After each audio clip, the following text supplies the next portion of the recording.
Perfecto. Lo primero, agradecer esta invitación. Don Patricio, muchas gracias por esta invitación.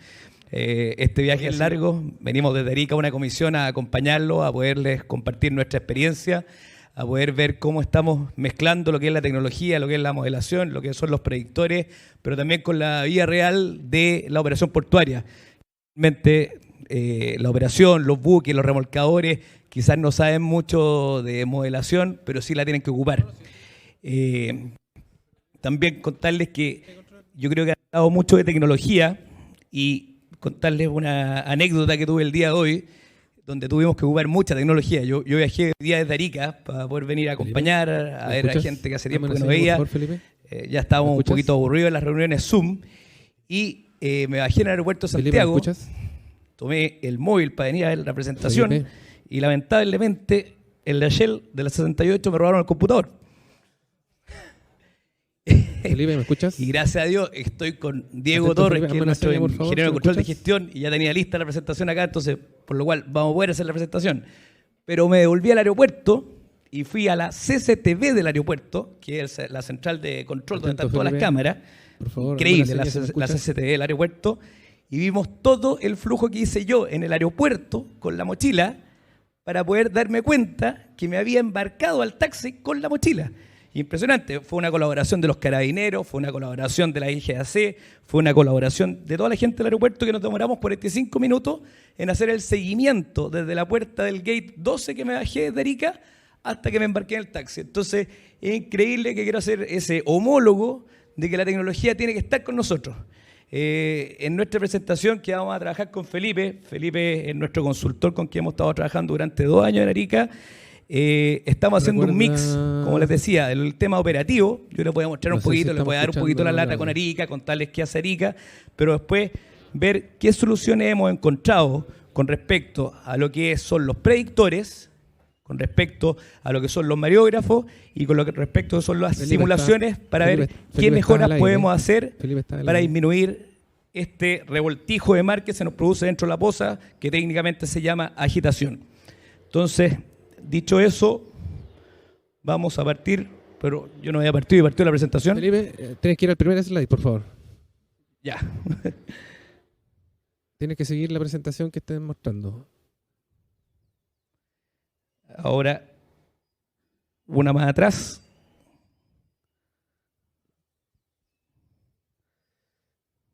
Ya, perfecto.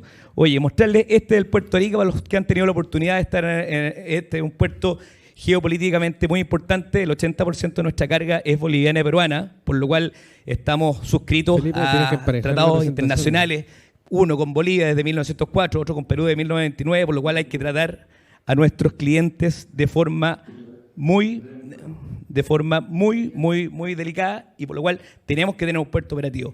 Es increíble que en el puerto de Arica el estibador, que es lo que está pasando en la zona centro, el estibador tiene una conciencia con ese concepto. El puerto de Arica no ha parado en casi toda su época de concesión. Es un puerto que tiene muy pocas paralizaciones. Y obviamente, si tenemos un buen rendimiento con respecto a lo que es el personal, ¿de qué nos tenemos que preocupar? De que nuestro puerto esté disponible para poder recibir naves. ¿Y eso qué significa? Poder manejar de mejor forma y de la mejor forma el tema de los cierres de naves. La próxima, por favor. Contarle un poco a qué se dedica el Puerto Arica. Es un puerto multipropósito, no es como el puerto de San Antonio o como el puerto de Valparaíso, que es muy dedicado a los contenedores. Nosotros transferimos del orden del 70% de contenedores, también carga general, embarcamos mucha soya, que es carga boliviana, que va hacia Perú, hacia Colombia, por lo cual tenemos una matriz importante de cargas que transfiere el puerto. También, la próxima, por favor. ¿Cómo está compuesto el puerto? Por 4 sitios de atraque. Tenemos un frente de atraque que es el más amplio, que tiene alrededor de 500 metros de longitud, donde recibimos las naves de aproximadamente 300 metros de eslora. Y después tenemos otros muelles un poco más pequeños, donde ahí se ve en la esquina la Esmeralda y donde se ve el buque azul, que esa es una de las obras obligatorias del concesionario. Eso es un muelle que soporta temblores de alta intensidad. Fue una inversión, es un tablero sobre pilotes, y fue una inversión de aproximadamente $45 millones, ¿Qué calados tenemos? Tenemos calados operacionales de 11,4 metros en el muelle más largo y 12,4 en el muelle un poquito más chico, el que está sobre tablero. Entrando ya de lleno y mezclar un poco los temas que han hablado acá Patricio y todo el auditorio, poder hacer 5 KPIs o 5 valores, cómo uno puede comparar un puerto y cómo puede ver un puerto si es eficiente. Pueden haber muchas consideraciones, las marejadas, las marcas de la grúa, una serie de consideraciones, pero es importante tener 5 consideraciones cuando uno, por ejemplo, si uno es un cliente y quiere comparar 2 alternativas de descarga, ¿en qué me voy a fijar? Y estos son los 5 KPIs que yo siempre presento y traigo a relucir. Uno, obviamente, el cierre de puerto, que lo vamos a ver un poquito más profundo más adelante. Otro, los ingresos a los puertos, que son los ingresos a los puertos al final del día del embudo, el gates, por donde van a entrar muchos camiones o por donde van a salir muchos camiones, por donde tenemos que revisar los contenedores o por donde tenemos que revisar los camiones. Por lo cual, el gates es algo muy importante y además que hace una conexión con la ciudad y tenemos el tema de la creación de valor compartido y tenemos todo el tema de que tenemos que conversar con la ciudad. Después, las velocidades de transferencia. Todos los terminales que están cercanos, un puerto de Valparaíso con un puerto de San Antonio, compiten mucho por su velocidad de transferencia. Un puerto Iquique con un puerto Arica también compiten mucho por su velocidad de transferencia. ¿Cuántos contenedores por hora? ¿Cuántas toneladas por hora? ¿Cuántos máximos sacos por hora? Porque, como ustedes saben, lo que cuesta un buque navegando es muy caro, por lo cual tenemos que tener el buque lo menos tiempo posible en el puerto. Después, la rotación. ¿Qué es la rotación? Entiéndase la cantidad de tiempo que se va a quedar la carga dentro la carga dentro del puerto, y esto igual yo hago siempre un ejemplo muy así como muy simple, que es igual que un restaurante. Un restaurante va a ganar plata cuando yo tenga mis mesas dando vueltas y tenga harta gente comiendo, saliendo y entrando. Si tengo una señora que se toma un café todo el día y me va a pagar eso, no me va a servir. Por lo cual el dwell time es muy importante. Por ejemplo, el dwell time de Valparaíso hace un tiempo atrás era del orden de 1,8 días, 2 días, de andar por ahí en este tiempo, y eso hace que este puerto, que no es muy grande, pero es muy eficiente. En los años 2010, 2012, el puerto del TPSB, del puerto de Valparaíso, era el puerto más eficiente del mundo por metro cuadrado, por lo cual eso es muy importante, la rotación. Y finalmente, los calados que se ven detrás de la pantalla donde está Felipe, que son las capacidades, entiéndase, si tenemos buques más grandes, vamos a poder recibir más carga. Y, como les decía, ya entrando de lleno, esta imagen, ¿qué representa? Los 3 escollos que tiene que pasar en un buque para poder entrar a nuestro puerto, o entrar a cualquier puerto en realidad. Uno es que el práctico se suba al buque, por lo cual tiene que ir en su lancha, subirse al buque, y hay límites operacionales que hay que respetar que tiene cada puerto. Hay puertos que tienen 2 metros de altura de ola, hay otros puertos que tienen 1,75 m, hay otros puertos que tienen 1,5 m, por lo cual ese es el primer escollo que hay que superar para que el buque entre.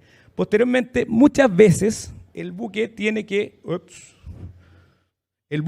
girar adentro de la poza, y eso se hace con remolcadores, por lo cual ahí está el tema de la capacidad de los remolcadores. Cuando el buque tiene que girar, el buque ya definitivamente ya no navegó más, ya no va ni a un nudo, por lo cual tiene más bamboleo. Entonces ahí también hay otro escollo que tiene que superar con el movimiento del buque con los remolcadores.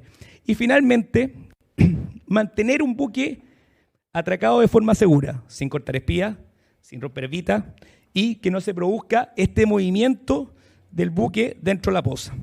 Y ya cuando entremos ya más al tema profundo, el tema de ingeniería, que ahí nos va a comentar un poquito Felipe, es que qué es lo que estudiamos y qué fue lo que trabajamos desde el año pasado. Partimos el año pasado con un estudio de entender lo que se producía en quitación dentro de la poza, y este año pasamos del estudio a la factibilidad. Y si uno quiere ser práctico, ¿qué significó eso? Significó que todo lo que se había estudiado el año pasado, este año había que medirlo. ¿Y qué fue? Hicimos mediciones de altura de ola fuera de la poza, mediciones de altura dentro de la poza, mediciones de corriente, para ver qué soluciones podíamos lograr para disminuir la agitación que se producía dentro de la poza y no tuviéramos rupturas de espía dentro de la poza. Voy a pasar a la próxima. De las herramientas, aquí viendo algunas caras, está Puerto Talcahuano, está Puerto Antofagasta, hay una serie de herramientas que nosotros hemos ocupado para poder tener mejores mediciones y mejor información para la autoridad marítima. Al final del día, para la autoridad marítima, ¿cuál es su core business? La seguridad. La autoridad marítima no quiere que se le caiga un práctico al agua, la autoridad marítima no quiere que se le hunda un buque, la autoridad marítima, y es lógico, eso es su esencia. Entonces, ¿qué podemos hacer nosotros como puerto? Que nosotros queremos como puerto que el puerto esté las 24 horas abiertas. Darle la mayor cantidad de información para que ellos tomen sus decisiones de forma lo más segura. ¿Qué es lo que nos pasaba hace 10 años atrás? Venía la marejada estaba anunciada para el lunes, el puerto se cerraba el lunes y la marejada pasaba el viernes y se abría el viernes. Ahora nosotros tenemos predictores y mareógrafos, que también lo están replicando en muchos otros puertos, que le estamos entregando información a la autoridad marítima. ¿Para qué? Para que su decisión, si la marejada llegó el lunes, cierre el martes. Y si la marejada va a pasar el jueves a las 18, abramos el jueves al tercer turno, porque tenemos que meter un buque. El costo turno buque es muy alto. Entonces, esas decisiones, ¿qué es lo que podemos hacer nosotros como puerto? Darle información a la autoridad marítima para que tome mejores decisiones. ¿Y qué tenemos en el puerto de Arica? Tenemos predictores. A ver si van a pasar. Predictores. Tenemos un predictor en el punto práctico. Tenemos un predictor en la bocana para el movimiento de giro. Y tenemos mareógrafos dentro de la poza. Nos ha tocado mucho en muchas presentaciones decir, pero ¿y qué pasa con el cambio climático? Claro, el cambio climático ya vino para quedarse. Y yo les explico a nuestros directorios lo mismo que les decía recién.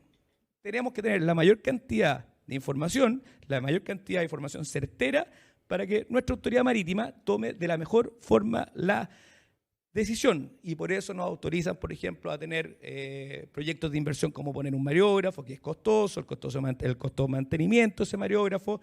Los temas de los predictores son menos costosos porque son modelaciones, pero dar esos pasos para poder dar certeza en el trabajo. Y un poco nuestros predictores nos arrojan estos típicos gráficos que yo creo que la mayoría de ustedes ya conocen. Nuestro límite operacional en Arica es 1,75 m, el periodo, y así vamos teniendo información certera para el cuerpo práctico. La próxima, por favor.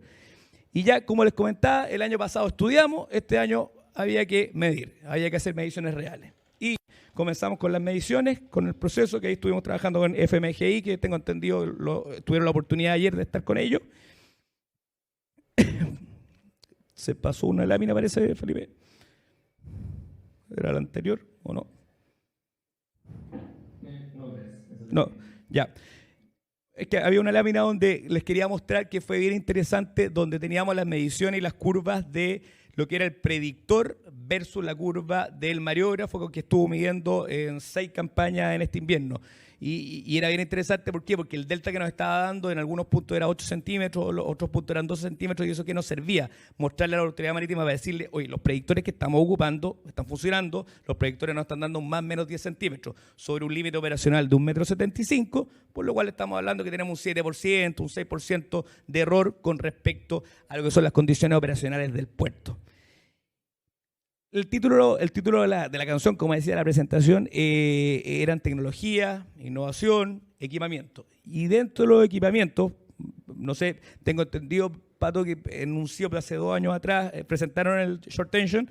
Este es un equipamiento que en este minuto está en Puerto Ventana, puerto privado, está en el concesionario TPA en Arica, está en Salaberry, y desconozco si hay otro más en la costa oeste, pero es un sistema... ¿Está Nati también ya?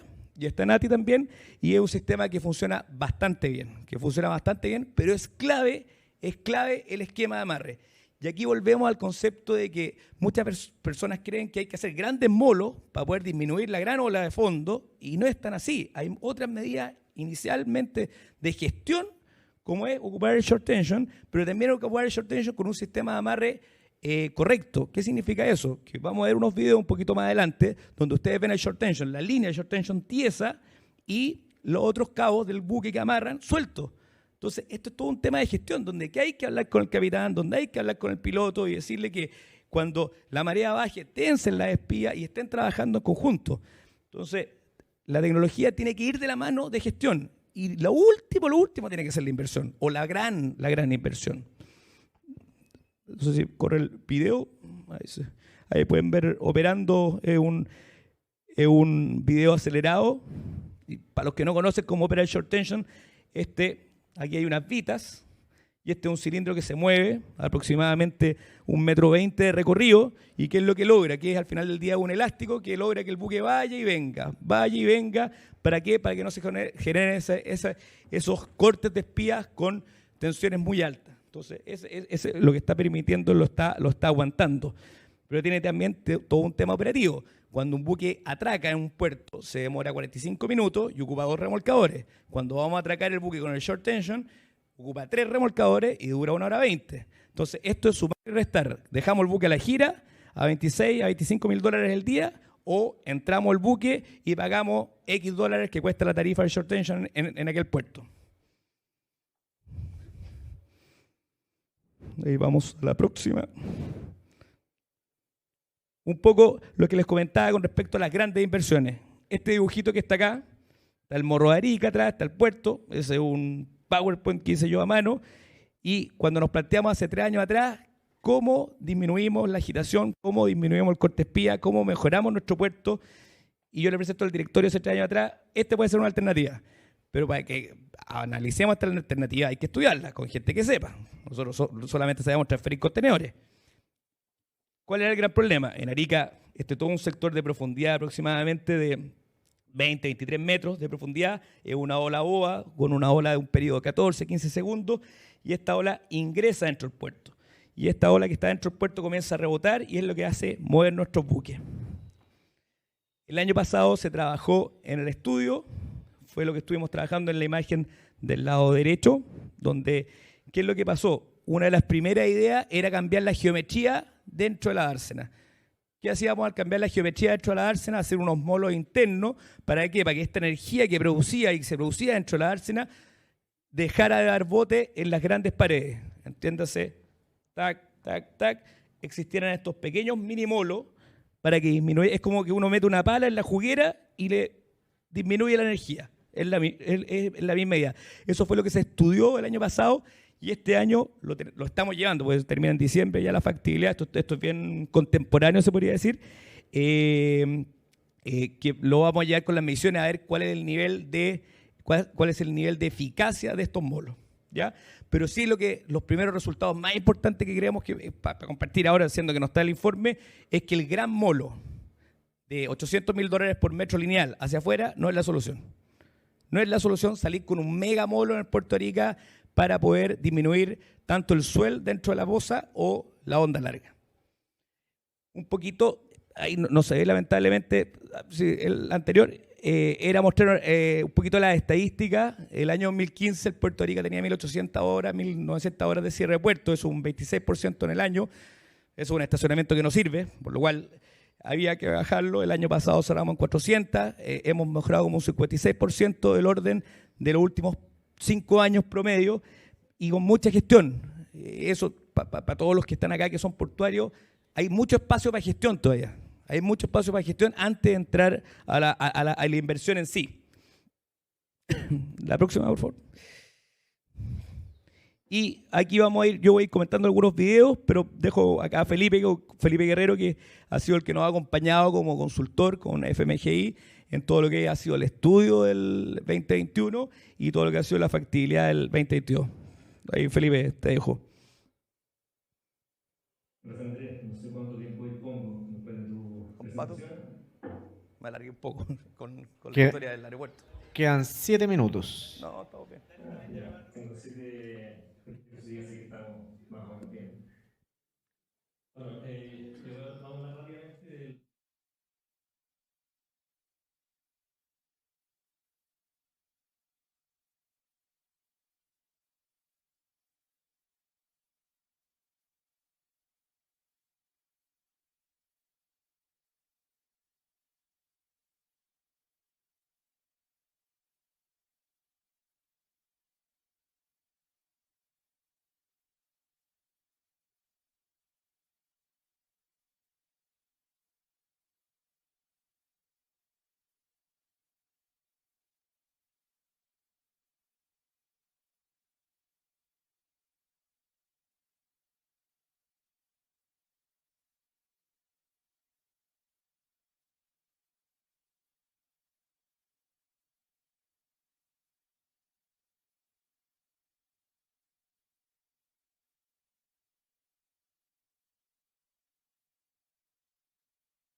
incluso con una ingeniería griega que lo ha hecho. No dice el efecto ese de incolor, el efecto de abrigo en el mar fondo. Y seguimos con 15 alternativas exteriores y cuando ella vimos que la elaboración de las ondas largas en realidad no afectaba mucho, nos pusimos más creativos y evaluamos unos trigones exteriores. Y en la siguiente imagen se ve el efecto en las ondas largas de estos trigones. En la escala de Bloch no se ve el efecto numérico. Abajo a la derecha la solución que pusimos sigue desarrollando, que son dos trigones, un trigón sur, un trigón norte, que pueden reducir por efecto de la reducción de un 30% de la altura de onda larga. Obviamente esos trigones al estar al interior de la dársena no tienen ningún efecto sobre el oleaje suel que está por la bocana. Con lo cual recomendamos la conclusión fue que efectivamente la extensión del rompeolas recto abría la dársena del oleaje suel, pero no hace mucho o incluso empeora un poco la condición de onda larga.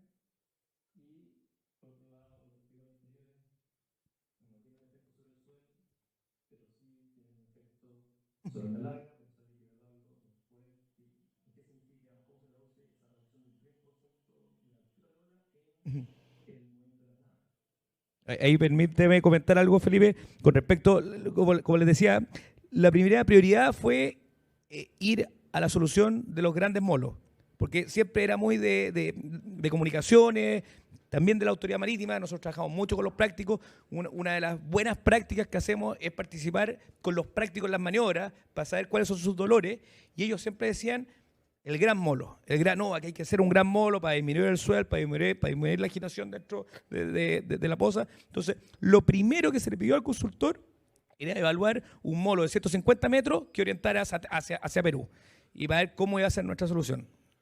Y una de las respuestas que estaba comentando Felipe ya fue que no tan solo en en una variable no mejoraba, sino empeoraba. Es increíble, y ustedes son más ingenieros, cómo se produce este ingreso de esta ola boa, esta ola de 14, 15 segundos de periodo desde afuera, cómo ingresa dentro de esta poza que obviamente tiene menos profundidad y comienza a dar bote en estas paredes del puerto que son súper verticales. El único muelle transparente, el nuevo que yo les comentaba, el 2B, que es con pilote, pero los otros son verticales, por lo cual ahí da bote la frecuencia. Eso, Felipe, gracias. Y bueno, en parte de este estudio, o la continuación del estudio, fue medir oleaje. Medimos oleaje en la zona penetrante, una boya spotter, y con sensores de presión al interior del puerto en forma simultánea. No sin sus problemas, porque bueno, dentro de la zona Atlántico no se puede fondear, así que estuvimos en el borde. Y hay navegación bastante intensa, así que hay que tener un ojo porque da que tener un accidente o ningún incidente con la olla y los datos sobre todo. Dentro de la dársena se pusieron instrumentos bajo observación a prueba y bomba de cada nave, y dos usos al positivo por más de una hora. Se midió un Hz porque el objetivo era medir ondas largas, no necesariamente ondas cortas. Con eso se generaron espectros, y estos son algunos de los resultados por día de campaña, donde la línea roja se muestra el límite, digamos, en la frecuencia de fotoleche con periodo de 16 segundos, que fue lo más frecuente en esa campaña. Se midió alta energía en el lado de la onda larga, pero también otras frecuencias más cortas. Y sobre las misiones de movimiento de nave, ahí implementamos un sistema que no he visto en otra parte, en el cual instalamos sensores de la imagen del centro, no sin sus problemas, porque la seguridad era un tema, no nos podíamos acercar mucho a la nave por riesgo de corte de espías y también por movimiento de equipo y carga de productos. Y no fue simple esa maniobra. y para poder registrar el movimiento de la nave. Ahí a la izquierda se muestra un ejemplo del avance de una nave en Panamax.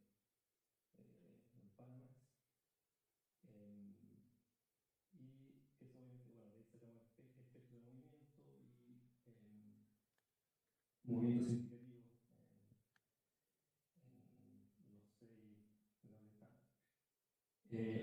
Abajo se ve una nave y bueno, parte del ejercicio fue levantar la conexión de la nave.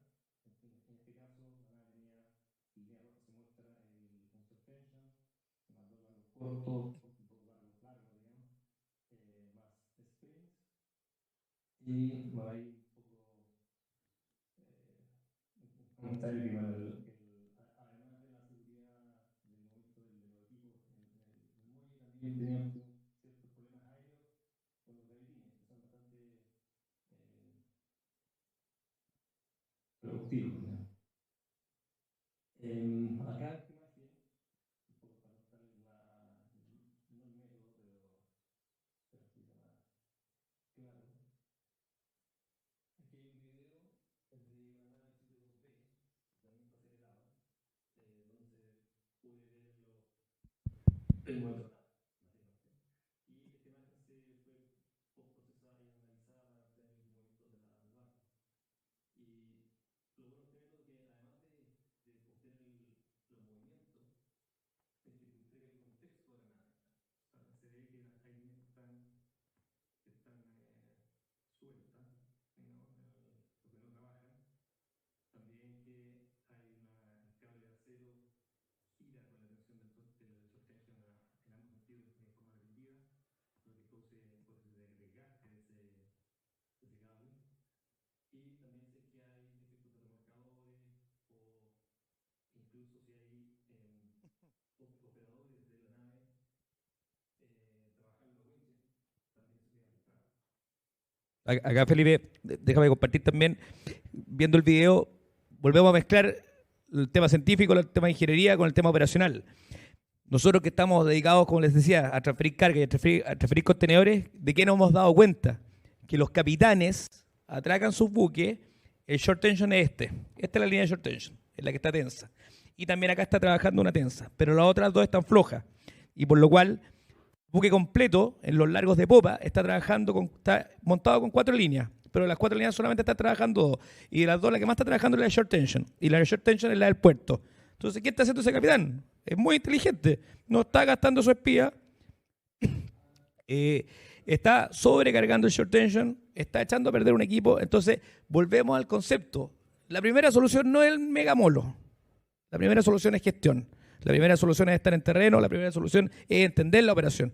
Entonces, acá este estudio nos ha servido mucho a nosotros para darnos cuenta que hay oportunidades de mejora. Acá tenemos una oportunidad de mejora gigantesca nuestra como Puerto de Arica, de que tenemos que ponerle mucho más ojo al esquema de amarre.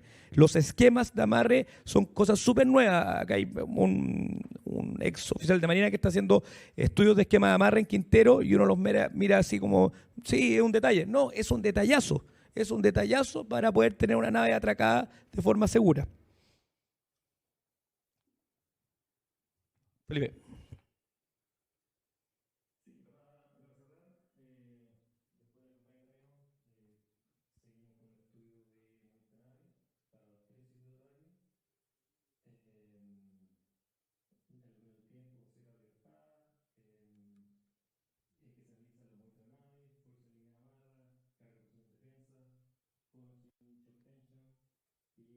aplicando límites, los criterios límites para las líneas, defensa y la funcional.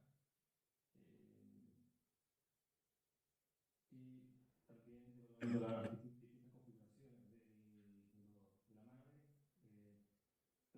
las distintas configuraciones de la nave, priorizando la simetría en esta nave. Y eso es la publicidad. Perfecto, Felipe, gracias. Muchísimas gracias.